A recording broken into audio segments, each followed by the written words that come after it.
भक्त और भगवान की अद्भुत भक्ति कथाएं।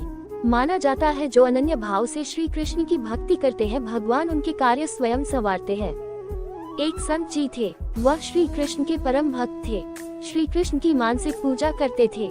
उन्होंने श्री कृष्ण के साथ पिता पुत्र जैसा संबंध बनाया था कि श्री कृष्ण मेरे बालक हैं और वह उसके पिता है।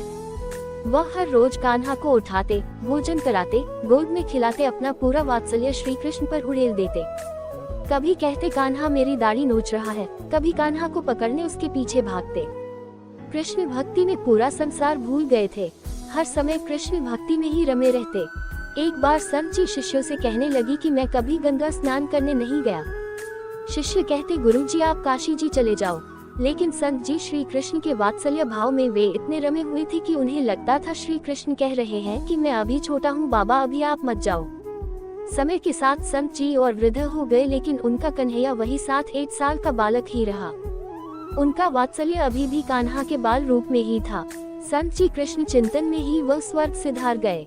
शिष्य उन्हें शमशान जाने के लिए जाने की तैयारी करने लगे।